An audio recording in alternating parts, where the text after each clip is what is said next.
Puji Tuhan, selamat malam Bapak Saudara semuanya. Selamat berjumpa kembali malam hari ini dalam Online Discipleship Revival Total Ministry. Oke Bapak Saudara, malam hari ini kita akan melanjutkan materi pelajaran kita yang sudah kita bahas minggu yang lalu ya. Kemarin 2 hari yang lalu maksudnya. Oke Saudara, temanya malam hari ini masih tentang pusat kehendak Allah. Nah, kemarin sudah kita bahas ya. Pertama yang harus kita lakukan adalah untuk mencapai supaya kita ada di dalam pusat kehendak Allah itu adalah setelah kita lahir baru, segera mungkin Anda persembahkan tubuhmu ini untuk menjadi persembahan yang hidup, yang kudus dan berkenan kepada Allah. Itu jadikan sebagai ibadahmu yang sejati. Nah, baru ayat yang kedua ya dari Roma pasal 12 itu supaya kamu mengerti tentang kehendak Allah itu loh. Awalnya Anda diperbaharui ya, ketika tubuhmu itu dipersembahkan, terjadi perubahan mindset ya, pembaharuan akal budi, lalu kita akan mengerti tentang kehendak Allah itu loh. Ya. Namun tentang kehendak Allah ini Saudara, ada 3 daerah, yaitu daerah baik, daerah berkenan, dan daerah yang sempurna ya. Nah, tentang daerah yang baik kemarin sudah kita bahas ya. Untuk Anda bisa tahu tentang baik dan membedakan antara baik dan jahat, makanya Allah buat sebuah aturan ya. Diturunkanlah Taurat. Taurat itu ketika diturunkan membuat manusia itu tahu tentang apa yang baik dan apa yang jahat. Jadi sebelum ada Taurat, mereka nggak ngerti tatanan seperti itu. Ya, dulu hukumnya adalah hukum rimba. Siapa yang kuat, mereka yang bisa menguasainya. Nggak peduli caranya seperti apapun juga. Tapi setelah ada aturannya, mereka tahu. Kalau dia tidak melakukan seperti yang diatur itu, ya, aturan itu, mereka melanggar, mereka disebut jahat. Kalau mereka melakukannya, apa yang diarahkan oleh hukum itu, mereka akan disebut baik. Jadi Taurat itu sebenarnya adalah batasan antara baik dan jahat. Ya.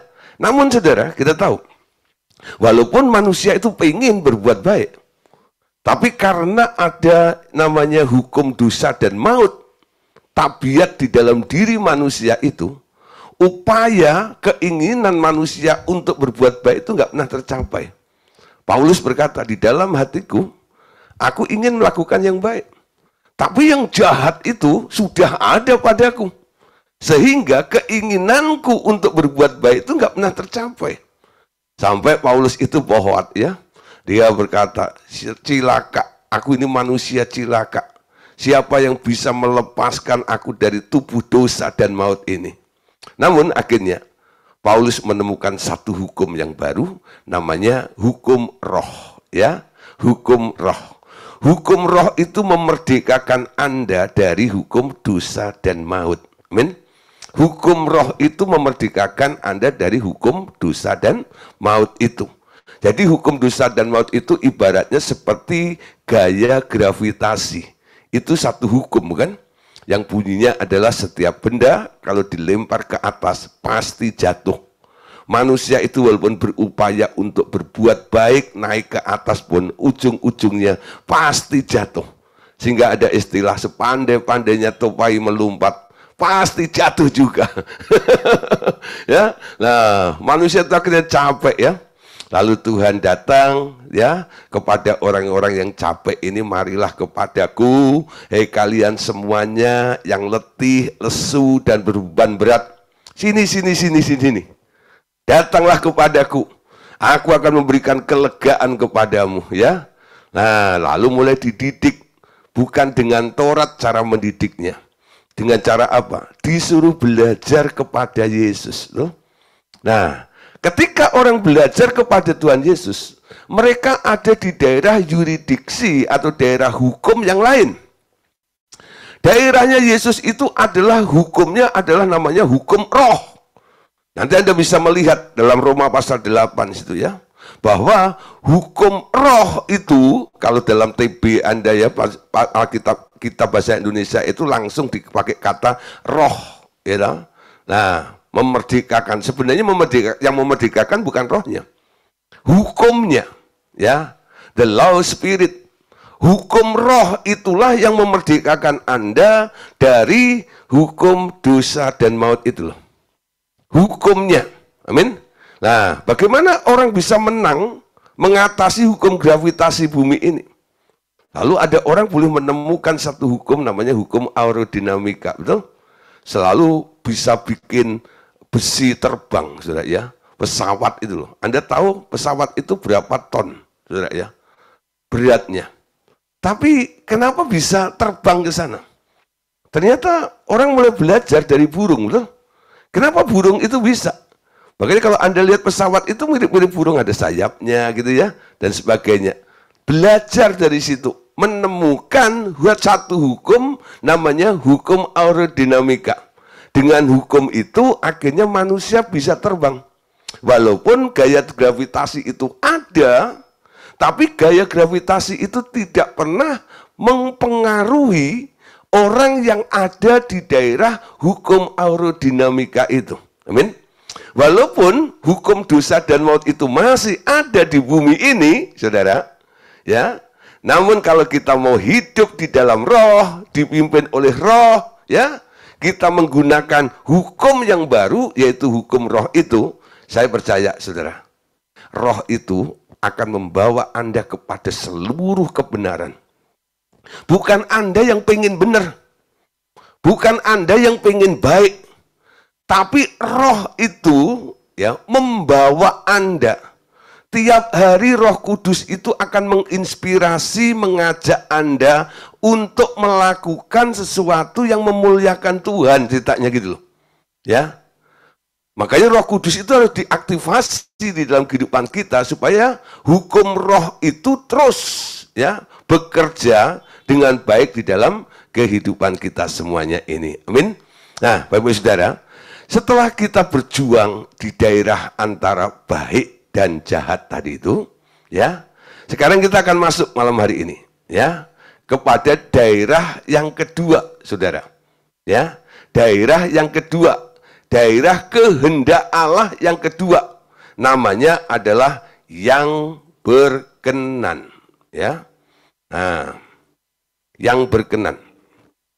Tidak semua hal yang diperkenan Allah adalah kehendak Allah yang sempurna. Catat baik-baik, ya.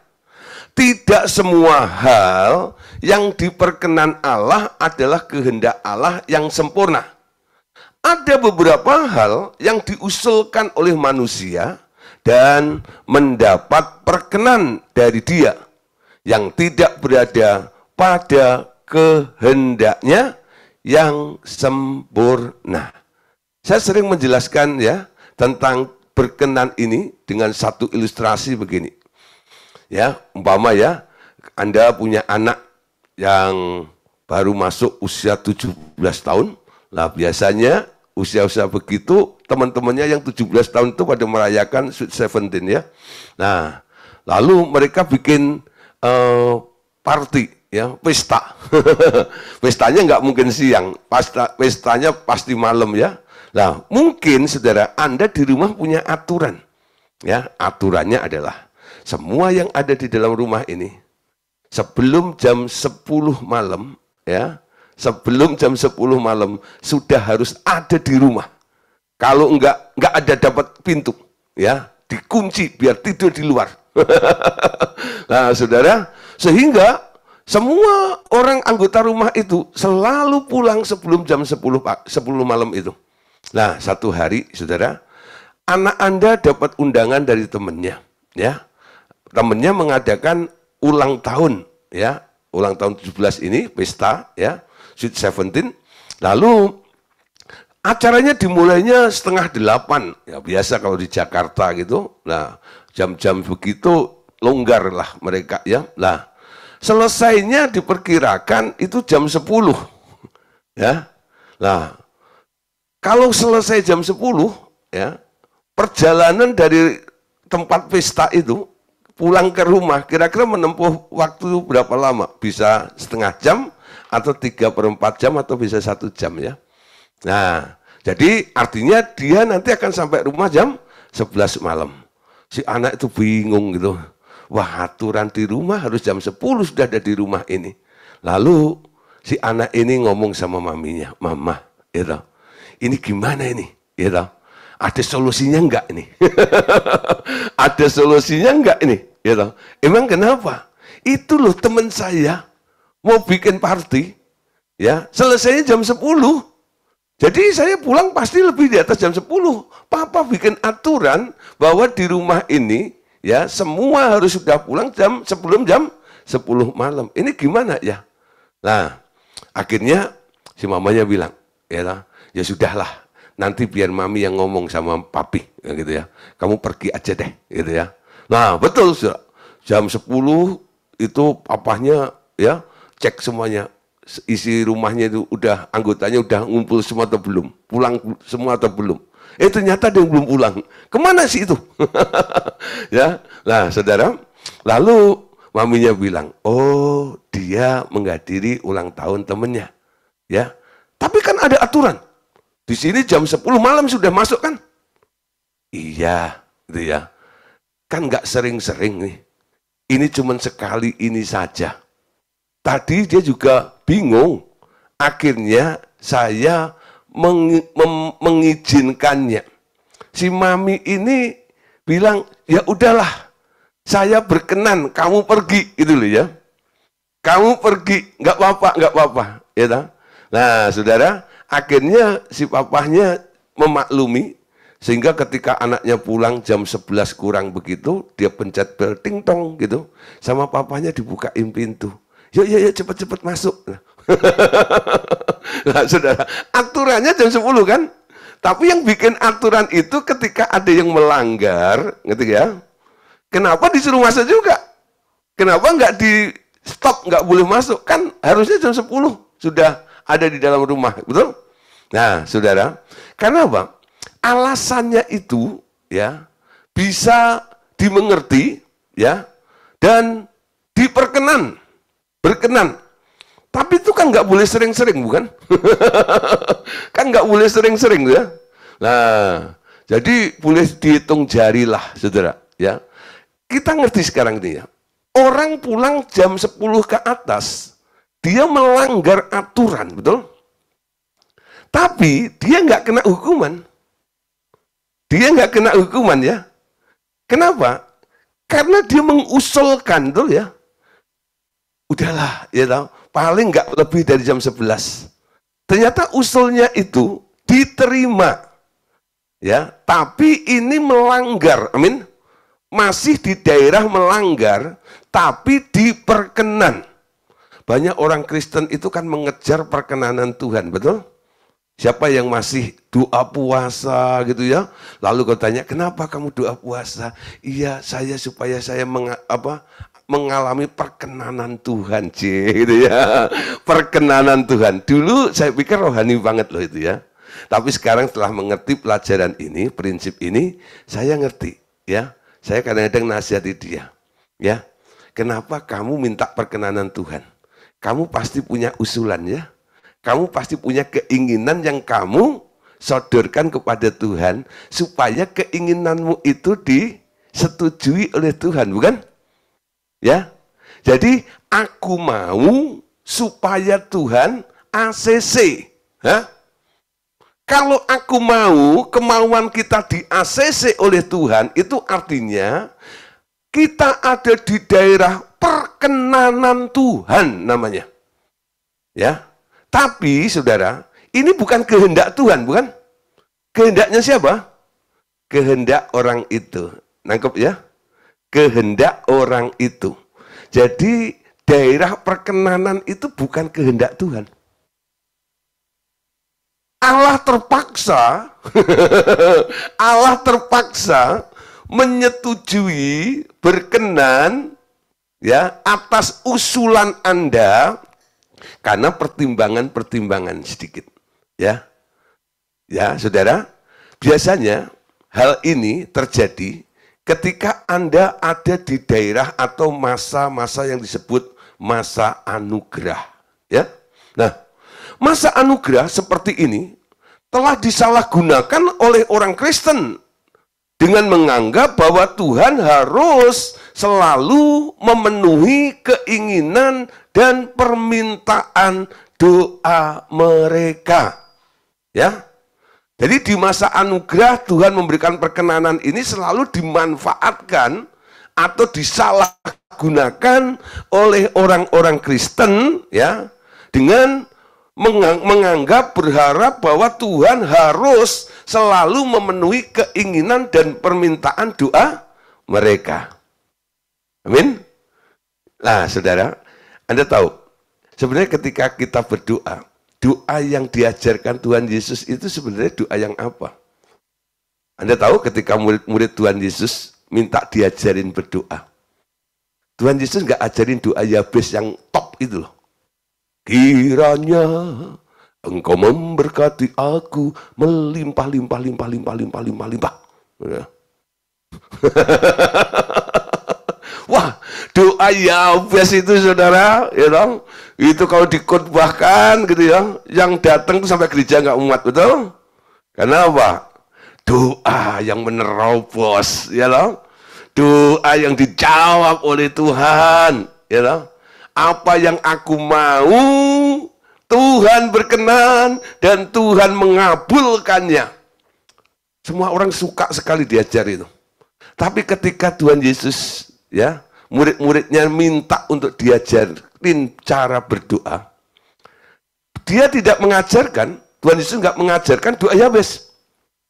Tapi Tuhan Yesus bilang begini, kalau kamu berdoa, doalah begini, Bapa kami yang ada di surga, dikuduskanlah namamu, datanglah kerajaanmu, jadilah kehendakmu. Ya, kehendak siapa? Kehendak Dia. Jadilah kehendakmu. Di situ nggak ada unsur kehendakku, itu nggak ada. Nggak ada unsur keinginanku, tidak ada sama sekali. Nggak ada unsur kemauanku, tidak ada sama sekali. Betul? Nah, ada beberapa orang kadang-kadang dididik oleh Tuhan, ya, supaya mereka itu belajar untuk mengerti dan masuk dalam kehendak yang sempurna itu. Kenapa? Sudah lama mereka itu tinggal di daerah anugerah dan terus menyalahgunakan masa-masa anugerah itu dengan menganggap bahwa Tuhan harus selalu memenuhi keinginan dan permintaan doa mereka. Ya. Nah, jadi kadang-kadang Tuhan itu mulai mendidik mereka, ya. Coba berhenti, ya. Minta apa seperti apa yang sedang kau inginkan. Ada orang saudara, ya. Dia sakit, ya. Nah, orang sakit pengen apa saudara? Pengen sembuh, ya. Betul? Pengen sembuh, ya. Tapi ada orang doa sampai nggak bisa tenang. Gara-gara apa? Gara-gara pokoknya Tuhan, maksa Tuhan, harus sembuh, harus sembuh, harus sembuh, harus sembuh. Nah, saudara, sekarang ya, berdoa berani nggak menyerahkan keinginanmu supaya kehendak Tuhan itu yang terjadi dalam kehidupan Anda. Anda pengen sembuh kan? Kalau Anda melepaskan Tuhan, ya, biar kehendakmu yang jadi. Nggak ngotot dengan Tuhan gitu. Ya, supaya apa? Nggak terus menyalahkan masa anugerah ini untuk memaksakan keinginanmu supaya dijawab oleh Tuhan terus. Saudara, kalau kita tahu tentang kehendak Tuhan, kalau ada orang yang sakit, kehendak Tuhan atas orang sakit itu apa? Tuhan ingin menyembuhkan dia, bukan? Sebenarnya Anda nggak rugi. Orang yang selalu mempertahankan keinginannya untuk dijawab dan dikabulkan oleh Tuhan itu, sebenarnya mereka ada di daerah kekhawatiran sebenarnya. Kalau aku nggak disembuhkan, gimana kalau aku mati? Dengar ya. Orang beriman itu cara bereaksinya berbeda. Anda tahu ketika Sadrak, Mesak, dan Abednego ditantang mau dimasukkan ke dalam dapur api, dia bilang apa? Aku punya Tuhan yang hebat. Tuh. Aku punya Tuhan yang hebat, ya. Ya. Nah, aku punya Tuhan yang hebat. Allahku sanggup untuk melepaskan aku dari dapur api itu. Dia ngomong gitu sama raja itu. Tapi ketahuilah Tuanku Raja, walaupun aku tidak ditolong, aku tetap tidak masuk ke dalam, aku tidak mau menyembah patung itu juga. Mending aku masuk ke dalam dapur api itu. Saudara, ditolong atau tidak ditolong? Dia tidak, pokoknya nuntut Tuhan gitu loh. Ya, memaksa Tuhan gitu. Enggak, saudara. Jadi kalau Anda mulai ada unsur paksaan, memaksakan kehendakmu kepada Tuhan, supaya Tuhan mengabulkan, menjawab doa-doamu, sebenarnya kalau Tuhan sampai meloloskan, itu bukan kehendak Tuhan. Itu masih di daerah kehendakmu sendiri, namun saat itu Tuhan berkenan. Dan Anda masih ada di daerah anugerah. Namun saudara, ya, hal ini nggak boleh berlarut-larut, saudara. Itu tak boleh berlarut-larut. Itu berlaku pada masa kanak-kanak saja. Ketika masa kedewasaan tiba, pikiran itu sudah harus diubah. Kehendak Dia yang harus kita kenal dan kita tunduk kepadanya. Amin. Jadi yang ada di daerah berkenan itu disebut anak-anak. Ya, masih anak-anak. Nah, ketika Anda bertumbuh menjadi dewasa, beda lagi nanti. Ya.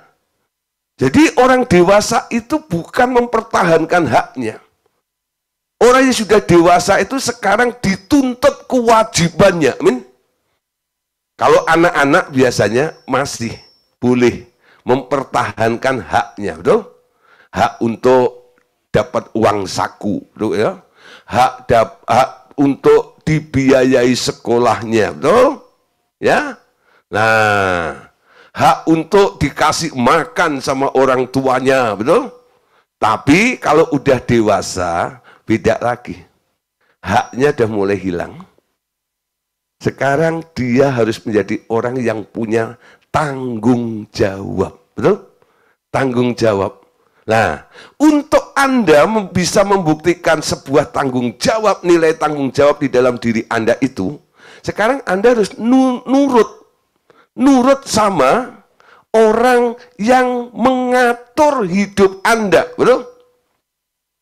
Yang mengatur hidup Anda.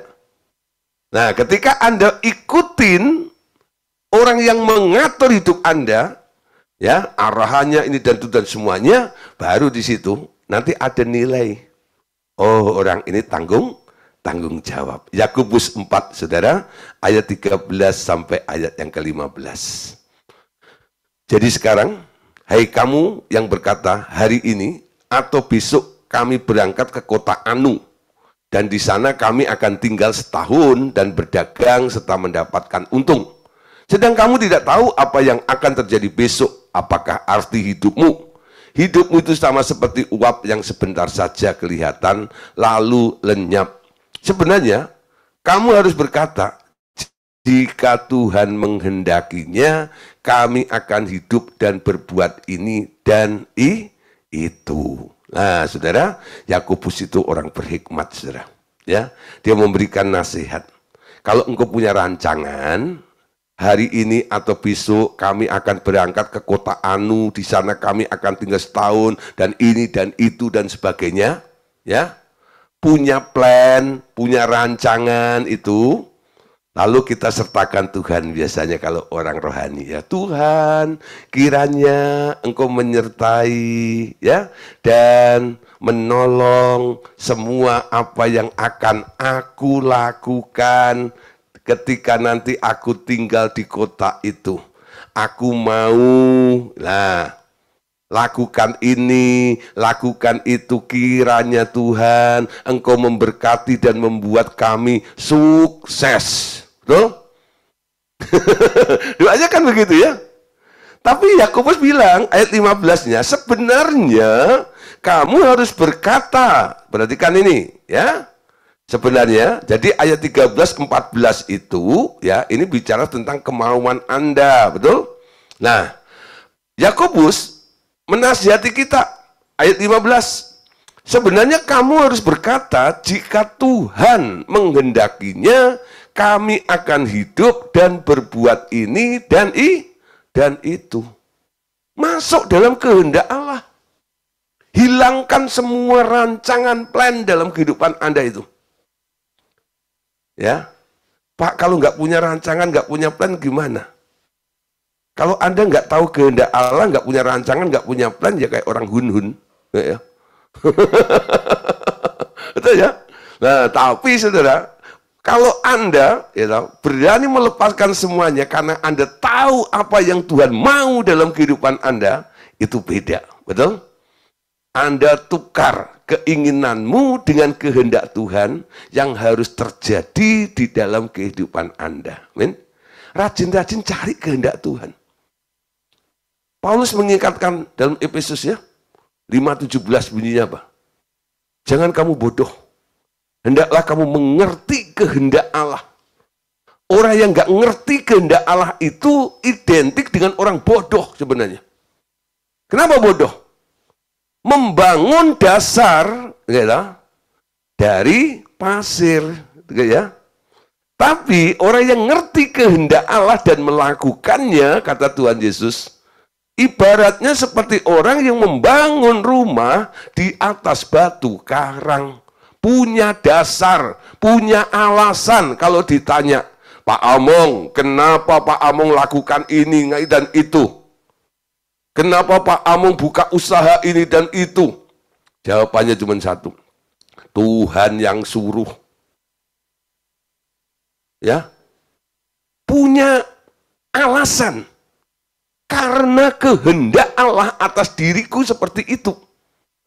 Itu sama seperti orang membangun rumah di atas batu karang. Pondasinya kuat, amin. Kalau semua atas dasar Tuhan ngomong, kata Tuhan, ini kehendaknya, saudara, semua yang keluar dari mulut Allah tidak pernah kembali sia-sia, amin. Allah yang berfirman, dia juga yang akan menggenapinya. Amin. Gak ada yang mustahil. Ya, tapi kalau Anda ngotot terus dengan Tuhan, bisa lolos. Ya, karena anugerah Tuhan. Tapi Anda masih kanak-kanak terus. Belum bisa bertanggung jawab. Betul? Karena apa? Anda belum rela untuk diperintah oleh Tuhan. Dan Anda cenderung untuk memerintah Tuhan terus. Tuhan lakukan ini, Tuhan lakukan itu, betul?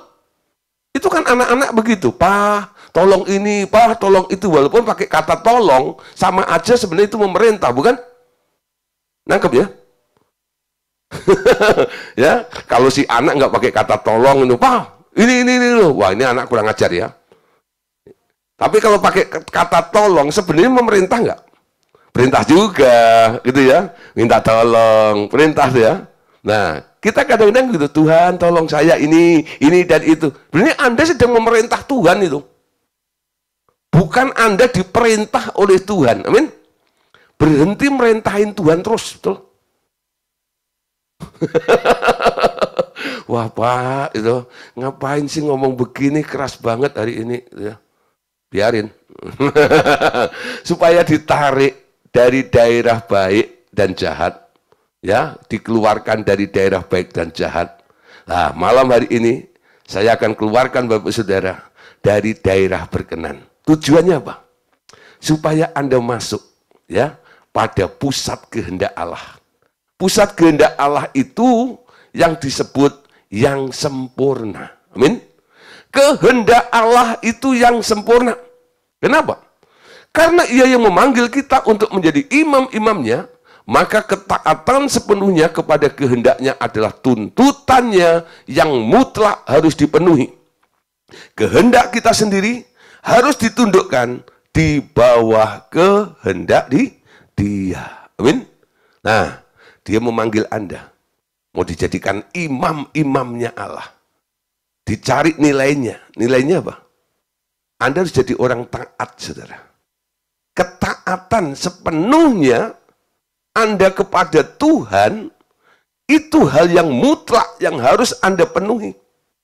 Dengan cara kita taklukkan kehendak kita sendiri dan kita mulai ikut kehendak Tuhan. Nah, saudara, namun nggak semudah membalik tangan, bukan? Kenapa?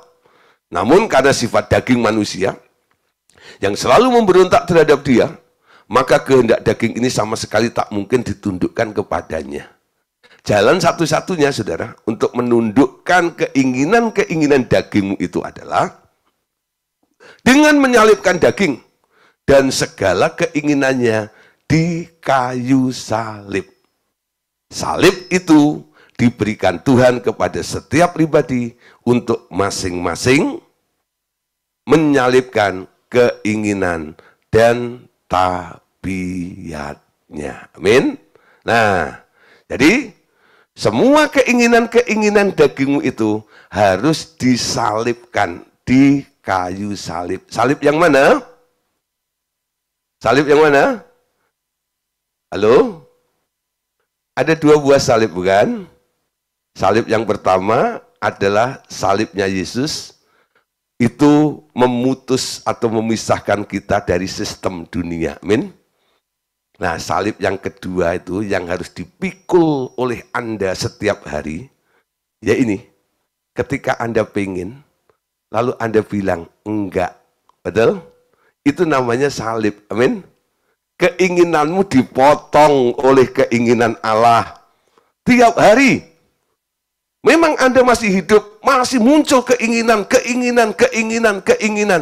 Ketika Anda sadar, Anda pikul salib setiap hari dan sangkal diri, artinya Anda berani berkata tidak atas keinginanmu, lalu mulai tunduk kepada perintah dan keinginannya Allah.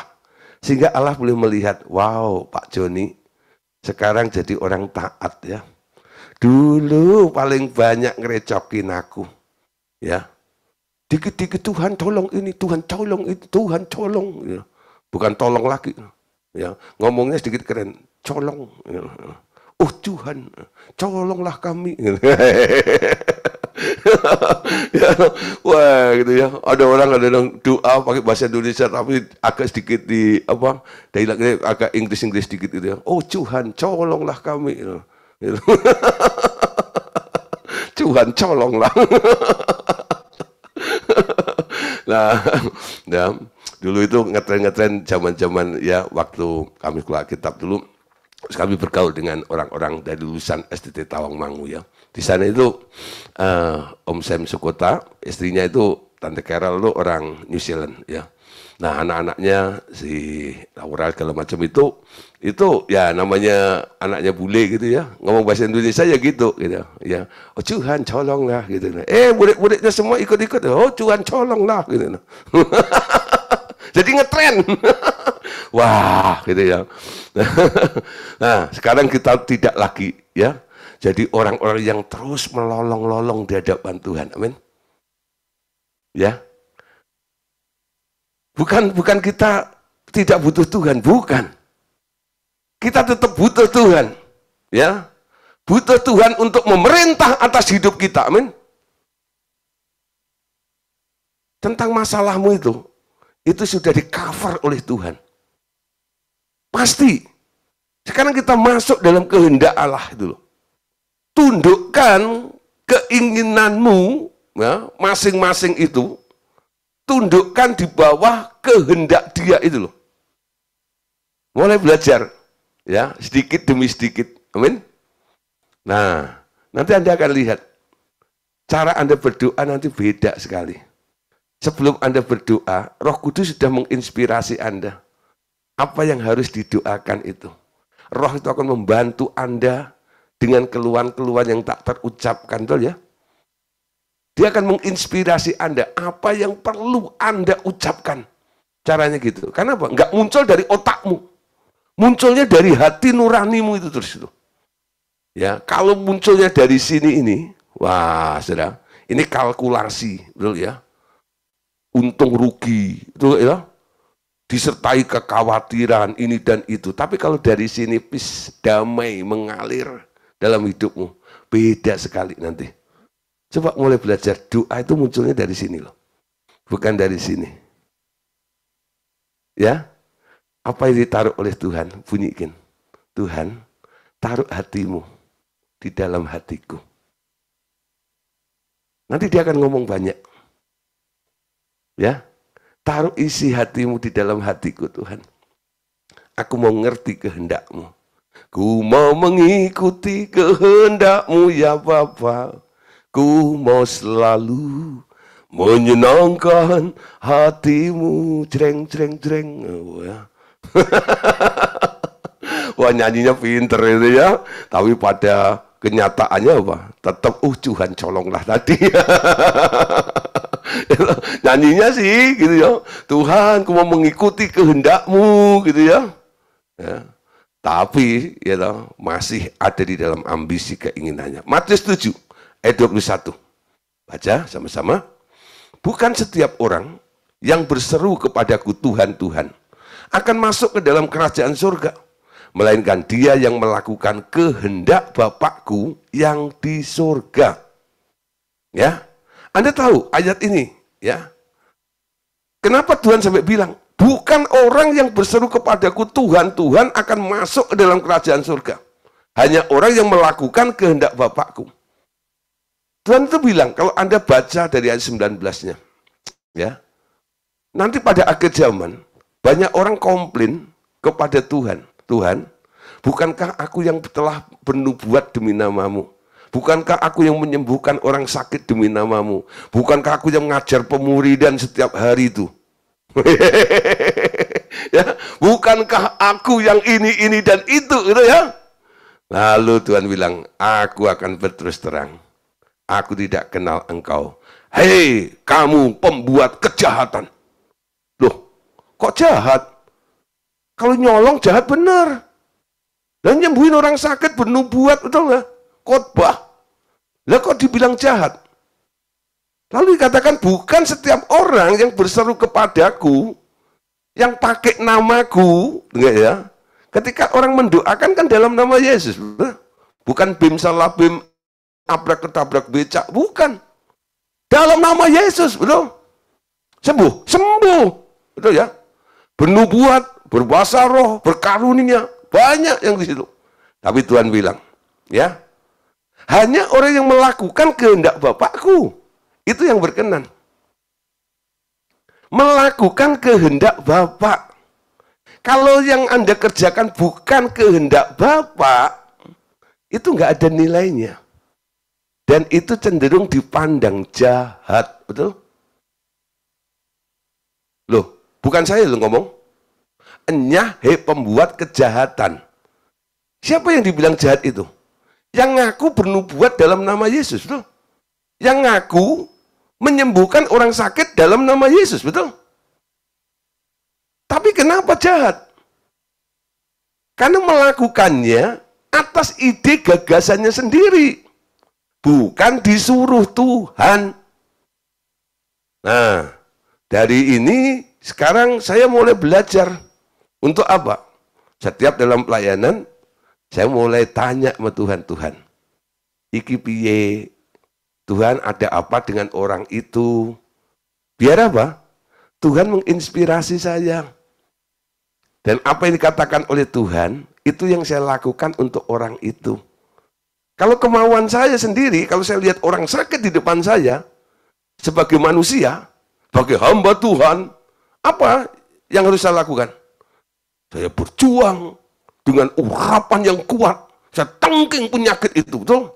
Nyah keluar. Wow. Kalau enggak keluar, ya toh, aku yang keluar.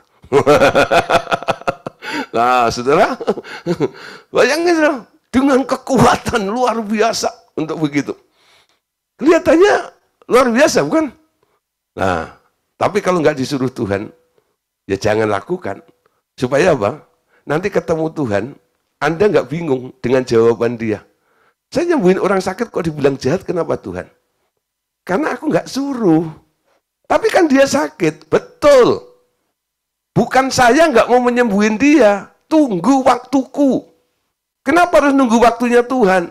Karena waktu Tuhan itu adalah waktu yang terbaik, bukan? Tuhan melihat kapan dia pantas untuk disembuhkan, betul? Bukan waktu kita. Bukan karena kita iba, karena permintaan orang itu, bukan. Tapi karena Tuhan mau orang itu sembuh. Ingat, orang lumpuh 38 tahun. Ya, dia di pinggir kolam itu 38 tahun. Berapa kali malaikat mengocak kolam itu? Kenapa dia nggak sembuh-sembuh? Satu kali Yesus datang. Kenapa dia sembuh? Karena Yesus bilang, aku mau kamu sembuh. Betul? Dia sembuh karena Tuhan mau. Amin. Nah, ini pembelajaran. Aku mau kamu sembuh. Tuhan pengen ya, Anda sembuh. Tapi itu menurut keinginan dan waktunya Tuhan. Markus 3 ayat 35. Siapa saja yang melakukan kehendak Allah, dialah saudaraku laki-laki, saudaraku perempuan, dan ibuku.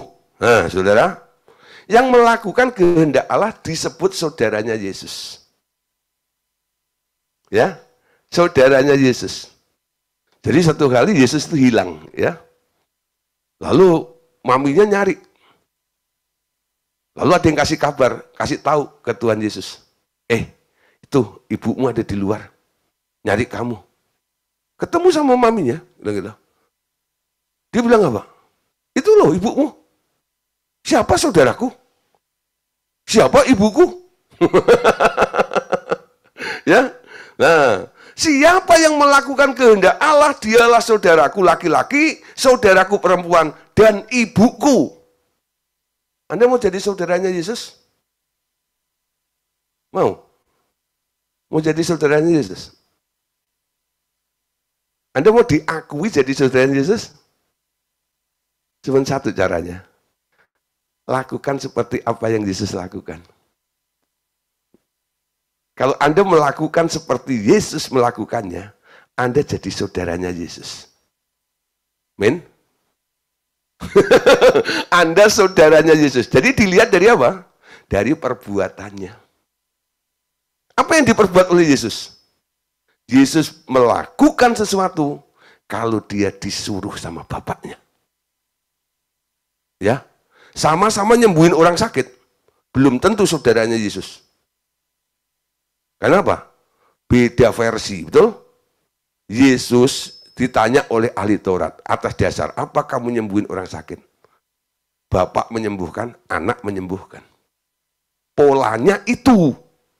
Baru Anda bisa disebut sebagai saudara laki-laki dan saudara perempuannya Tuhan Yesus atau ibunya Tuhan Yesus. Amin.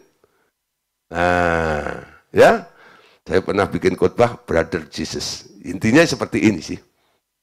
Menjadi pelaku, punya gaya, style yang sama seperti Yesus. Yang diinginkan oleh Tuhan dalam kehendak yang sempurna itu apa? Anda harus punya ketaatan yang sempurna.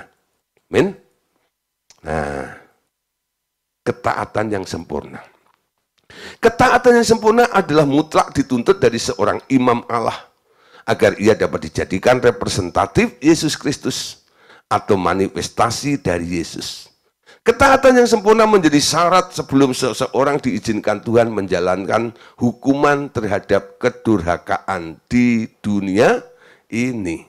Ya, nah untuk jadi representatifnya Allah, wakilnya Allah di muka bumi ini, Anda harus punya ketaatan yang sama seperti Yesus. Amin.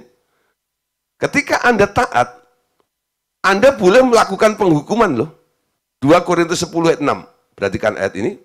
Dan kami sedia juga untuk menghukum setiap kedurhakaan bila mana ketaatan kamu telah menjadi sempurna.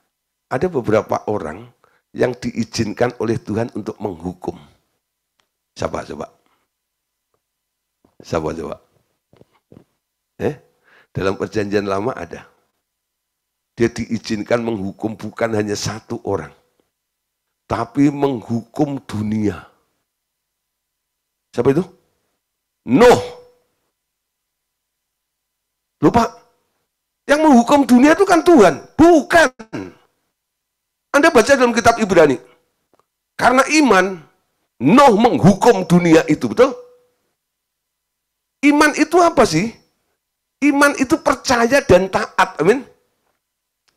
Untuk itu Nuh diuji berapa tahun? Cuman 100 tahun, amin. Ya ampun, 100 tahun, baru Tuhan kasih izin. Jadi 100 tahun itu sebenarnya adalah untuk membuktikan nilai ketaatannya Nuh itu loh.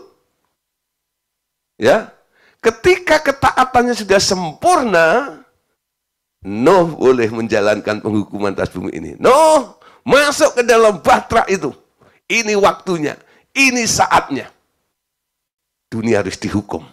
Kenapa? Karena Tuhan sudah menemukan satu orang yang taat itu.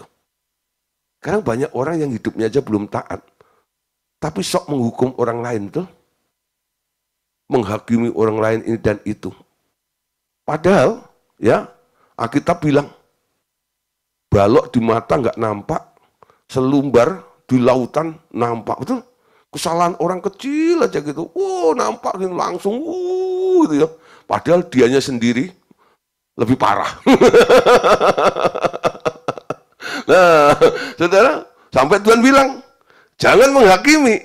Kalau kamu menghakimi, apa yang kamu lakukan akan menjadi takaran bagi hidupmu. Kalau kamu menghakimi, kamu akan dihakimi, betul? Penghakiman itu adalah haknya Tuhan. Tapi kalau ada orang yang taat, dia bisa delegasikan itu penghakiman itu. Saya baru nangkep begini ya. Kan Yesus sendiri bilang, bahwa yang punya hak menghakimi itu cuma Bapa, betul? Tapi kenapa nanti pada akhir zaman Yesus yang menghakimi? Kenapa? Karena Yesus terbukti taat, amin. Makanya Bapak bilang, dah sekarang tugas ini aku berikan kepadamu. Betul? Nangkep sudah maksudnya? Loh, menghakimi, menghukum, gitu, itu hanya boleh dilakukan oleh orang-orang taat. Dicari orang-orang yang ketaatannya sempurna. Bagaimana Anda bisa taat? Anda harus berjalan dalam tracknya Tuhan. Dalam kehendak Tuhan itu loh. Pusat kehendak tuh, kehendak Tuhan. Roma 15 ayat 18 sampai 19. Sebab aku tidak akan berani berkata-kata tentang sesuatu yang lain, kecuali tentang apa yang telah dikerjakan Kristus melalui aku, yaitu untuk memimpin bangsa-bangsa lain kepada ketaatan.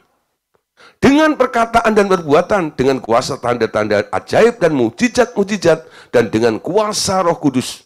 Demikianlah dalam perjalanan keliling dari Yerusalem sampai ke Lirikum, aku telah memberitakan sepenuhnya Injil Kristus.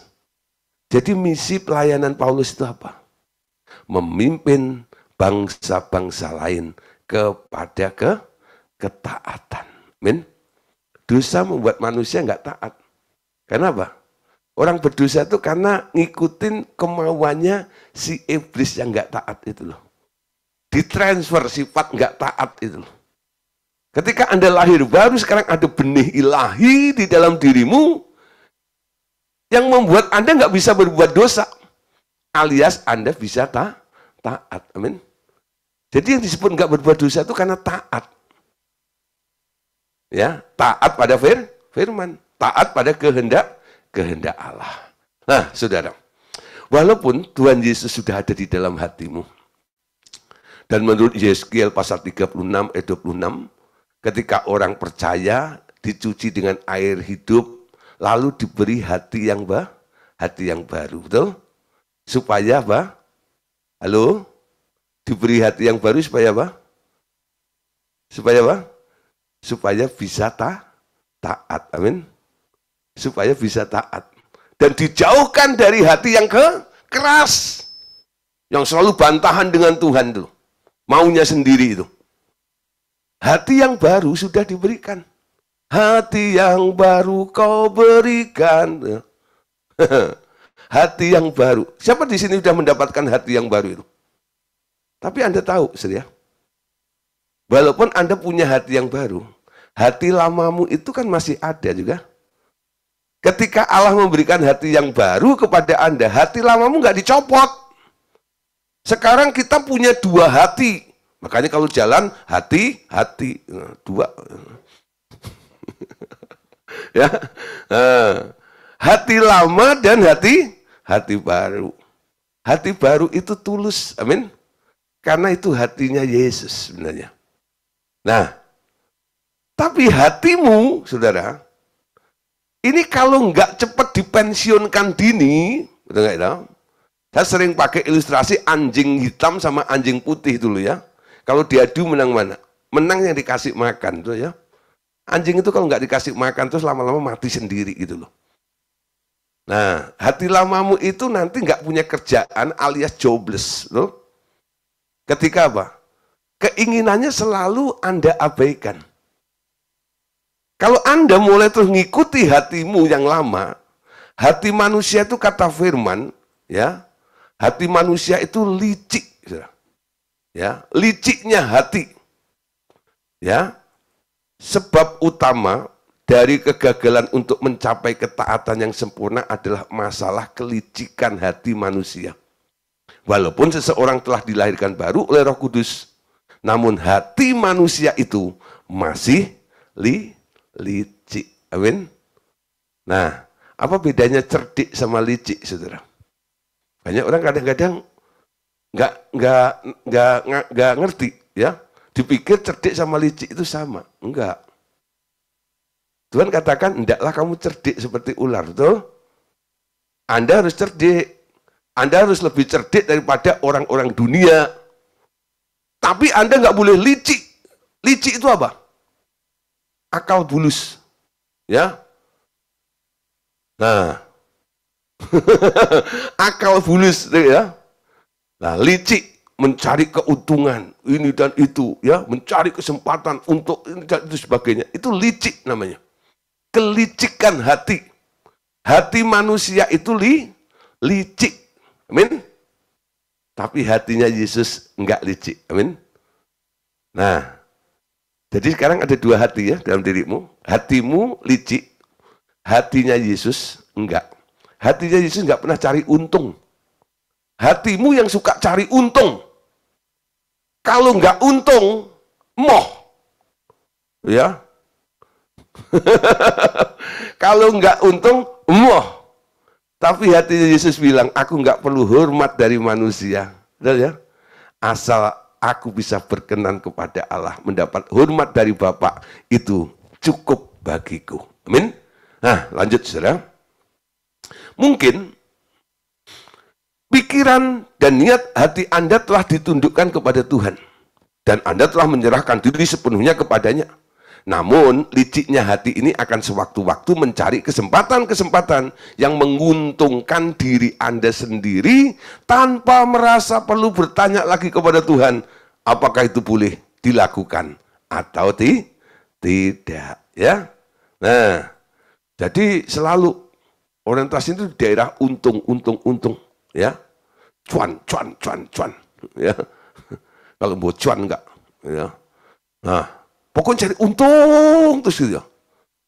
Emang kalau deket-deket sama Pak Joni itu untungnya apa? Ya. Emang kalau deket-deket Bu Nastiti itu untungnya apa? Ya. Siapa pernah diomongin atau dinasihati orang seperti itu? Dengerin pemuridan Pak Gideon tuh untungnya apa? Ada nggak? Lalu Anda mulai mikir, iya ya, untung rugi ya. Nah, tanpa disadari Anda mulai menggunakan hati lamamu, hati manusia. Licik namanya. Selalu nyari untung. Ya, aduh, memang pelajarannya bagus. Tapi kalau ketahuan orang lain nanti, apa kata dunia?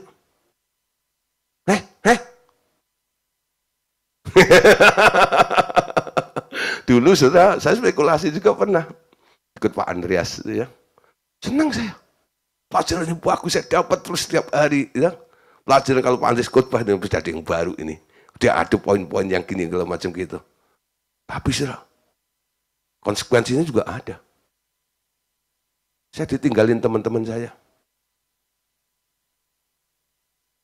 Ya, kan saya gabung Revival Total Ministry. Ya nggak apa-apa. Sampai hari ini masih ada beberapa orang ada. Sengaja WA saya. Gideon, kenapa kamu gini? Saya bilang Tuhan yang suruh. Diam dia. Ya, saya jawaban saya gitu. Saya nggak bicara tentang untung rugi. Ada di RTM ini. Saya tahu Tuhan yang suruh.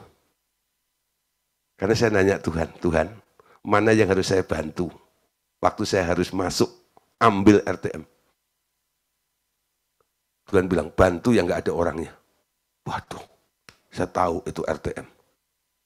Habis itu saya disidang sama kelompok yang lain. Rugi nggak? Kalau saya mikir untung rugi, ya. Nah, ini contoh saja, saudara. Liciknya hati itu ada. Ya. Dan itu terus diproses oleh Tuhan kok. Sampai akhirnya Anda, ya sudah, kejebur nggak bisa keluar lagi. Wah, kemana lagi? Kemanakah aku akan pergi? Sudah nggak ngerti lagi, gitu ya. Nah, ya sudah, ya, ya inilah saudara. Liciknya hati itu hati-hati, amin. Hati manusia yang licik itu selalu cari untung, ya. Nah, sekarang kita lihat berikutnya. Dan dalam peperangan rohani yang amat ketat, itu merupakan celah yang cukup untuk serangan iblis yang amat jahat, saudara. Ya, ibaratnya seperti orang membangun rumah di atas tanah tanpa dasar. Serangan iblis dapat menghancurkan hidup Anda atau rumah tangga Anda. Amin. Yuk lihat beberapa ayatnya. Bahwa hati manusia itu licik. Yeremia 17 ayat 9 sampai 10. Betapa liciknya hati, lebih licik daripada segala sesuatu. Hatinya sudah membatu, siapakah yang dapat mengetahuinya? Aku Tuhan yang menyelidiki hati, yang menguji batin untuk memberi balasan kepada setiap orang setimpal dengan tingkah langkahnya, setimpal dengan hasil perbuatannya. Betapa liciknya hati. Lebih licik dari segala sesuatu. Nah, orang yang ada di dalam kehendak Allah, Lukas 6 ayat 49. Akan tetapi siapa yang mendengar perkataanku, tetapi tidak melakukannya, ia sama dengan seorang yang mendirikan rumah di atas tanpa dasar. Ketika banjir melandanya, rumah itu segera rubuh dan hebatlah kerusakannya. Ya, nah ini yang satunya sih sebenarnya, ya, yang dibangun di atas batu karang. Nah, kalau ini dalam TB2 dikatakan di atas tanah tanpa dasar. Dalam TB1 ditulis dia membangun rumah di atas pasir, ya. Jadi nggak ada pondasinya, nempel gitu aja gitu loh, di atas pasir itu. Nok banjir roboh semuanya, ya. Tapi yang di atas batu karang beda. Yang di atas batu karang apa? Mereka yang membangun rumah, ya, di atas batu karang adalah orang yang mendengar perkataanku dan melakukannya.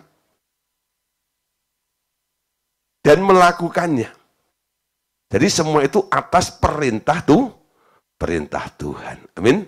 Nah, di daerah kehendak Allah yang sempurna ini, sekarang kita harus memakai hati dan pikiran yang baru. Amin. Untuk mencapai rencananya, membentuk kloning Yesus di dalam diri seseorang. Allah menyediakan benih Yesus Kristus yang telah disempurnakan melalui ketaatannya kepada Allah Bapa di dunia, ke dalam diri orang percaya. Kemudian, manusia lama itu ditanggalkan seluruhnya.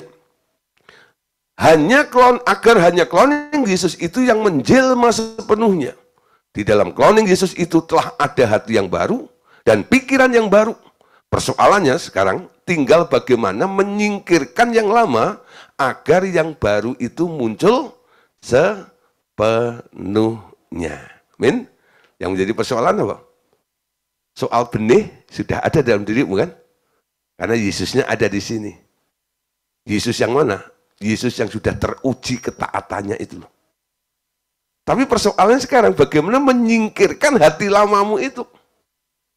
Sehingga Anda bisa menggunakan hati yang baru dan pikiran yang baru ini. Ini nggak bisa hanya ditengking dengan doa, nggak bisa. Harus dibangun dari tekad Anda, betul? Dari tekad Anda. Seperti menggunakan baju, betul? Saudara, kalau Anda pakai baju yang baru sama pakai baju yang sudah lama, bukan lama maksudnya kotor gitu enggak, ya. Baju yang sudah lama sama baju yang baru nyaman mana coba? Nyaman mana? Nyaman mana? Saya punya baju sudah sobek sini gini gitu. Tapi waktu mau dibuang masih jangan, gitu ya. Itu udah kayaknya udah menyatu dengan daging saya. Saya pakai baju tidur tuh enak gitu ya gitu. Nanti kalau pakai baju yang baru kalau macam tuh rasanya kok risih gitu ya kalau macam gitu loh. Gitu. Tidur tuh kok nggak terlalu ini. Tapi kalau pakai yang lama gitu kan udah kayak nempel gitu. Nah sama saudara. Gitu. Ketika Anda harus menggunakan pikiran yang baru, hati yang baru, kadang-kadang itu kan nggak nyaman gitu ya. Ya. Tapi sebenarnya keren mana coba? Keren pakai baju yang lama yang sudah robek itu di pundaknya, bolong di sini gitu ya, sama baju yang keren gitu ya, yang baru. Kira-kira keren yang mana coba? Kira-kira Anda dipuji ketika Anda pakai baju baru atau baju lama? Kalau saya pakai baju lama orang pada diem kan? Tapi kalau saya pakai baju baru pasti ada yang komen, ih baru nih ya, beli di mana ya? Gitu. Kepo. Itu enggak ya? Orang selalu komen ketika saya pakai baju baru ya. Tapi kalau pakai baju lama ini, kemarin udah lihat gitu, baju baru itu. Orang komen ya. Nah, ketika dikomenin kadang-kadang kita nggak nyaman gitu ya. Nah, Pak Among tuh nyaman banget loh pakai you can see gitu. Ya. Ya. Wah, nyaman dia gitu ya. Enak gitu ya. Ya, iyalah, tapi kalau ke gereja jangan pakai itu ya. Kalau di rumah masing-masing seperti ini nggak apa-apa. 1 Yohanes 3:9 Saudara, ya. Ini alasan benih yang bisa membuat Anda taat, Saudara.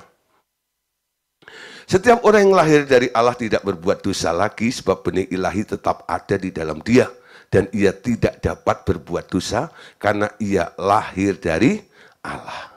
Terjemahan yang lain dikatakan bahwa ia tidak terus-menerus berbuat dosa. Ya.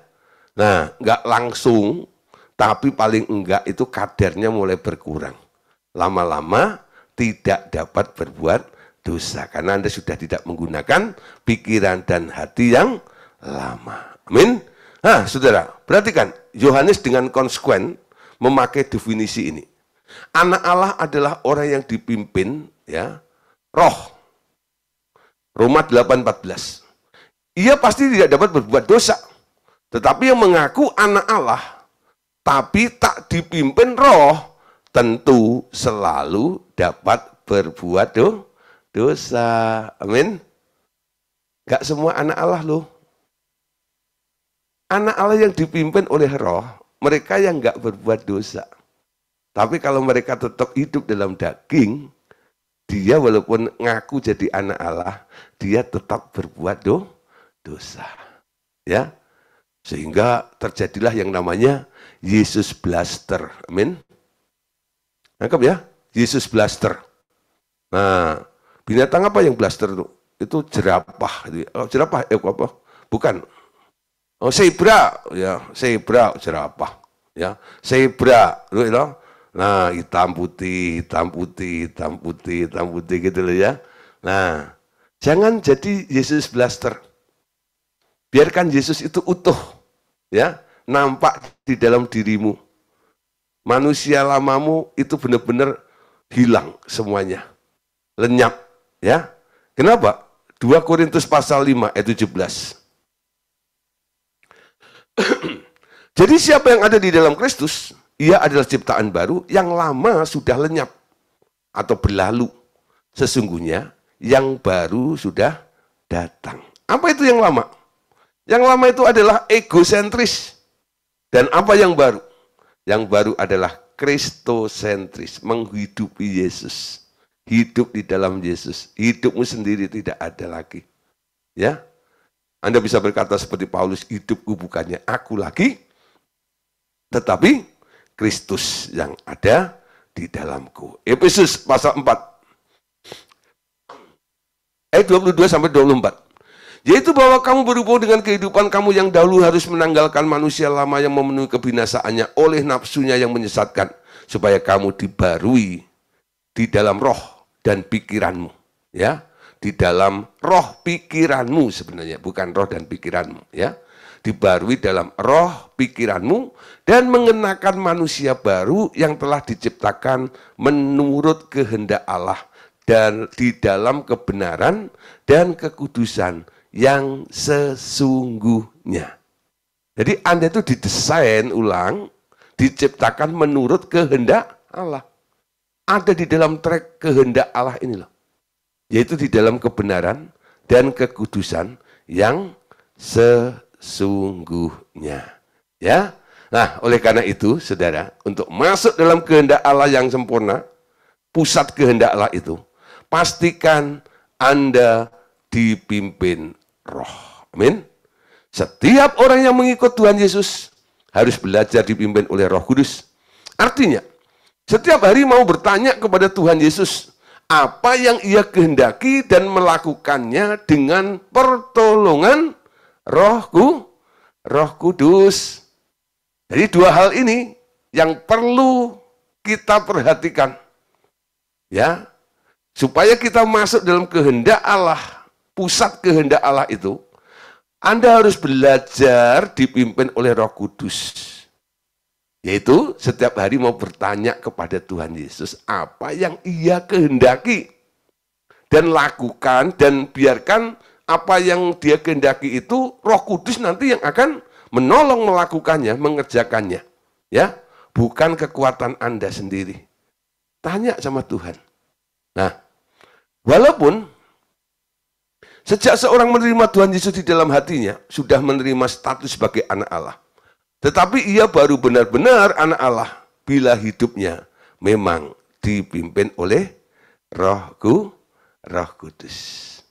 Nah, sekarang setelah saya jelaskan seperti ini, kalau saya tanya pasti banyak orang yang nggak berani angkat tangan sekarang.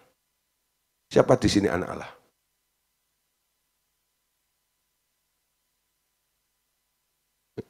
Sudahkah Anda dipimpin oleh roh? Itu persoalannya. Ya, boleh. Jangan sanggup uang, sanggup dompet aja. Ayo, ya. Banyak orang kadang-kadang suka, ya, mau punya iman. Aku anak Allah. Mau jadi anak Allah? Mau dipimpin oleh roh Allah? Nanti dulu, gitu ya. Nggak bisa. Jadi anak Allah itu tandanya cuma dua, betul? Apa satu? Satu, membawa damai. Betul? Di mana Anda berada, di situ damai mengalir. Amin. Jangan Anda ada di situ membawa keributan. Bukan anak Allah, gitu ya. Membawa damai yang pertama. Yang kedua, anak Allah adalah orang-orang yang dipimpin oleh roh Allah. Nah, kalau Anda sudah percaya jadi orang Kristen, tapi belum dipimpin oleh roh, namanya apa? Ya belum anak Allah. Ya Anda baru umat misalnya. Umat itu ya kadang-kadang kumat. Umat. Orang kadang-kadang kalau disebut umat, orang awam, betul ya. Senang banget gitu. Memang ada sih kelompok-kelompok bilang pokoknya kalau orang-orang sudah melayani gitu disebut imam gitu ya. Nanti kalau yang ini namanya umat gitu ya, atau orang awam disebut gitu. Dan dia senang, ya aku awam, kamu imam gitu ya. Awam itu apa sih sebenarnya? Nggak ngerti apa-apa. Ya. Nggak ngerti babar blas. Ya. Nah, jadi awam itu artinya nggak paham, gitu loh. Anda anak-anak itu ngerti, betul? Kenapa? Dia berjalan atas kehendak dia. Kenapa Anda di sini? Tuhan suruh. Itu ngerti namanya. Kalau ditanya, kenapa kamu di sini? Ya, semoga, kiranya. Nah, itu belum ngerti namanya. Ya, apalagi kalau dibilang, ya nggak tahu. Nah, itu yang namanya nggak ngerti juga. Anda harus pasti ngerti, anak Allah itu ngerti, betul ya? Kalau dia melakukan sesuatu, dia ngerti. Ngerti apa? Tuhan yang suruh, amin. Ayo. Pusat kehendak Allah itu memang sedikit ekstrim. Harus tegas keras seperti ini. Kalau di daerah abu-abu, itu bukan kehendak Allah, amin. Ya, di dalam Tuhan itu cuma ada iya, betul? Bukan iya dan tidak, bukan. Katakan iya di atas iya, tidak di atas tidak, betul? Di dalam Tuhan itu ada kepastiannya. Nah, kenapa orang tidak mau masuk dalam kepastian? Takut konsekuensinya, kadang-kadang, betul ya? Konsekuensinya itu loh, yang ditakuti. Tapi kalau Anda ada dalam kebenaran, Dia yang berfirman, Dia juga yang akan membela Anda, betul? Sadrak, Mesak, Abednego, Daniel, betul? Ketika hidup dalam kebenaran, mati enggak? Enggak. Tuhan tolong, betul? Esther, betul ya? Nah, kenapa? Dia ada di dalam track jalurnya Allah. Pusat kehendak Allah itu. Gak ada sedikit ketakutan, gak ada sedikit kekhawatiran. Gak ada sedikit kecemasan dalam hidup Anda. Kenapa? Anda ada di dalam kehendak Tuhan itu. Ini Tuhan loh. Ya. Ketika Anda komplain, karena Anda merasa gimana di gimana, nanti Tuhan akan merespon.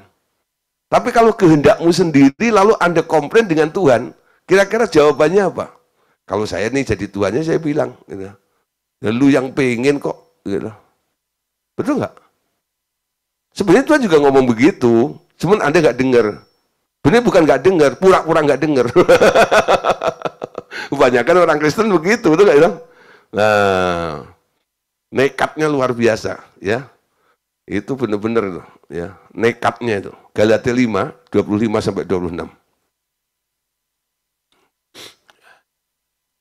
Jikalau kita hidup oleh roh, baiklah hidup kita juga dipimpin oleh roh. Amin. Dan janganlah kita gila hormat, janganlah kita saling menantang dan saling mendengki. Jadi konsekuensi hidup dalam roh itu harus mau dipimpin oleh roh itu. Amin. Ya. Nah. Oke. Roma 8:14. Semua orang yang dipimpin roh Allah adalah anak Allah. Wow. Anaknya Allah. Asal mau dipimpin oleh roh Allah. Nah, saudara. Sebenarnya kalau Anda lihat ya, anak Allah yang sejati itu siapa? Tuhan Yesus lah. Anaknya Bapak itu ada berapa sih? Anaknya Bapak itu ada berapa? Satu. Bapak ngomong. Firman juga katakan, Yohanes 3:16. Karena begitu besar kasih Bapak akan dunia ini, sehingga dia mengaruniakan anaknya yang banyak, betul? Anaknya tunggal. Hiji. Satu. Siji. Dudu loro. Hiji. Sitok. Nah, satu. Ya. Tunggal. Namanya siapa? Ketika lahir dari Maria, malaikat pesan, anak yang kau lahirkan itu, anak tunggal ini, Bapak ini, nanti kasih nama Yesus, Yesus. Jadi anak Allah itu sebenarnya Yesus. Betul? Nah, kita diajar untuk masuk dalam kehendak Allah, supaya jadi saudaranya Yesus. Jadi adik angkatnya Yesus. Betul? Yesus sendiri nggak malu mengaku Anda sebagai saudaranya. Asal kelakuanmu sama kayak Yesus. Kalau Anda nggak sama kelakuannya, cara berpikirnya kayak Yesus, kira-kira Yesus mau ngakuin Anda sebagai saudara nggak? Halo? Tadi loh konteksnya, ketika ibunya nyari Yesus, lalu Yesus keluar, ada yang bilang, tuh, ibumu itu saudaramu. Yesus bilang, siapa saudaraku?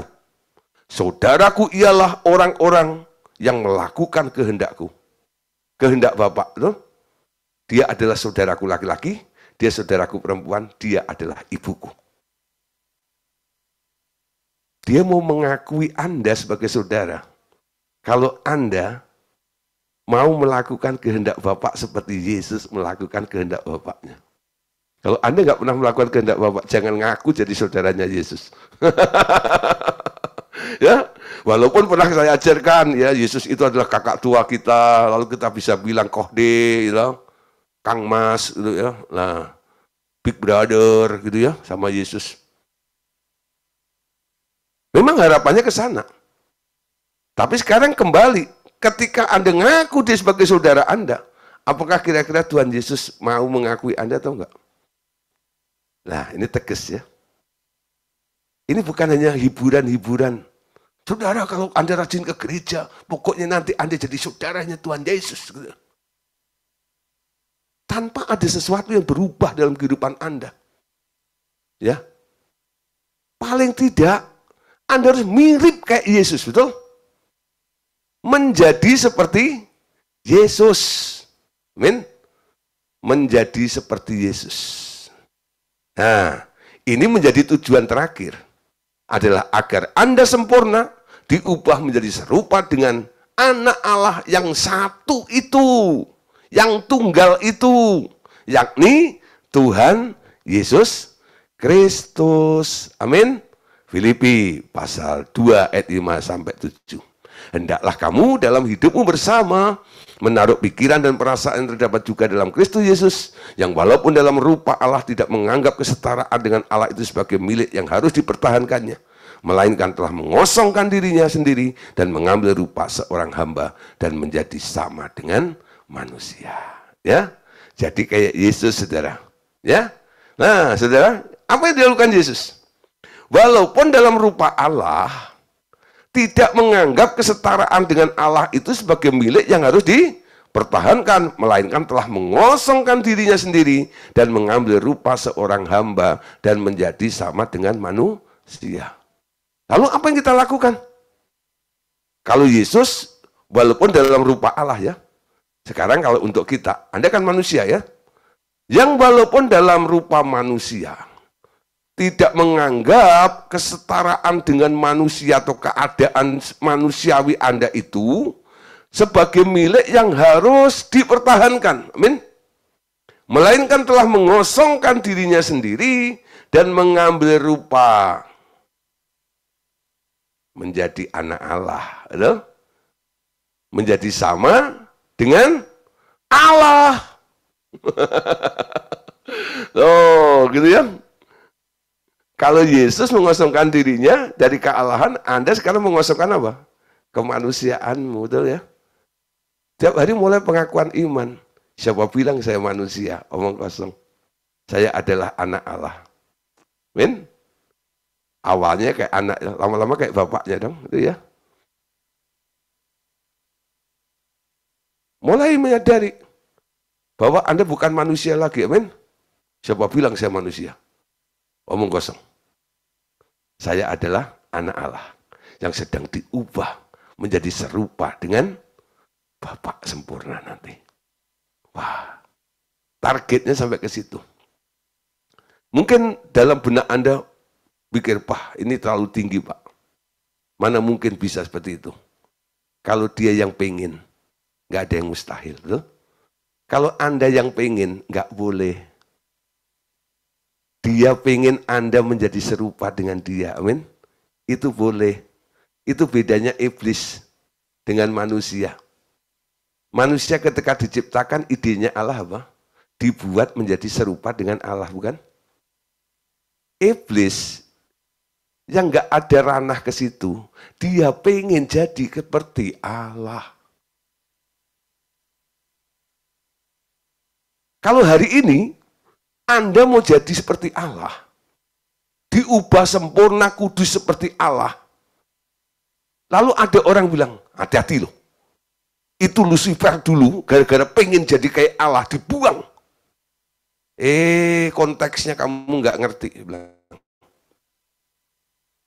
Saya mau ini karena nurut maunya Tuhan. Salah satu kehendak Allah dalam hidup saya, atas hidup saya apa? Dia mau mengubah hidupku, mengubah diriku dari manusia menjadi anak Allah. Betul? Kita ikutin maunya dia. Kalau iblis maunya sendiri. Ya, bisa jawab ya? Kalau ada orang melemahkan iman Anda untuk jadi anak Allah, lalu Anda nanti hati-hati kayak iblis. Anda bisa jawab. Betul? Dari awal Tuhan itu maunya saya itu kayak Allah. Cuma dirusak sama setan. Lalu Yesus menebus saya lagi. Dijadiin lagi serupa dengan Allah lagi gitu loh. Itu ide gagasannya Allah, itu kehendak Allah atas hidup Anda. Amin. Kalau ditanya Bapak, Pak Joni, kehendak Allah atas hidupmu apa?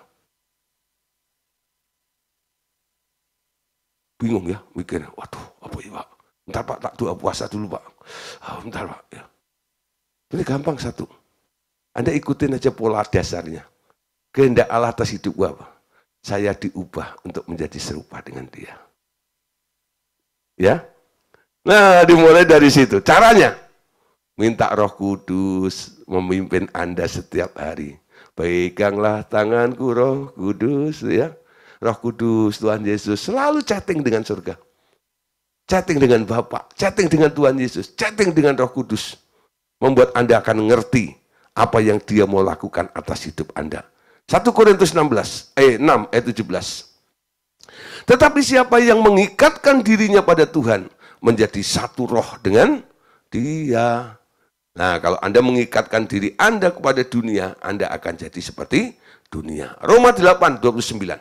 Sebab semua orang yang dipilihnya dari semula, mereka juga ditentukannya dari semula untuk menjadi serupa dengan gambar anaknya. Supaya ia anaknya itu menjadi yang sulung di antara banyak saudara. Amin. Serupa jadi anaknya, itu kehendaknya. Anda ditentukan, ya. Nah, kesimpulannya gini, saudara. Ya, apa kehendak Allah yang sempurna untuk Anda? Ya, apa kehendak Allah yang sempurna untuk Anda? 1. Persembahkan tubuhmu untuk dipakai bagi kepentingan Dia. Nomor 1 nih ya. Persembahkan tubuhmu untuk dipakai bagi kepentingan Dia. Jadi sekarang yang punya kepentingan siapa? Bukan Anda. Tapi yang punya kepentingan adalah Tuhan. Tuhan butuh tubuhmu untuk memanifestasikan dirinya di muka bumi ini. Amin. Yang kedua, saudara, ketaatan kepada kehendaknya sepenuhnya. Ya, mulai belajar. Untuk apa? Nurut sama Tuhan.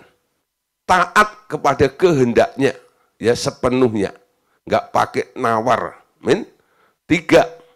Untuk itu, seluruh isi hati dan pikiran Anda akan ditanggalkan oleh Roh Kudus. Beri kemerdekaan kepada Roh Kudus, beri otoritas pada Roh Kudus 100% untuk membongkar semua hal-hal yang nggak selaras dengan surga, dengan Tuhan, dengan Bapa. Silahkan Roh Kudus. Ya. 4, biarkan benih ilahi, yakni cloning Yesus, mengambil alih hidup Anda seluruhnya. Amin. Akhirnya the end. Amin. Oke Bapak Saudara, puji Tuhan. Hari ini kita selesaikan tentang pusat kehendak Allah. Nanti hari Senin kita akan berjumpa kembali. Kita akan membahas tentang hati yang baru. Amin. Hati yang baru. Nah, oke, terima kasih untuk kebersamaan malam hari ini. Tuhan Yesus memberkati kita semuanya. Amin.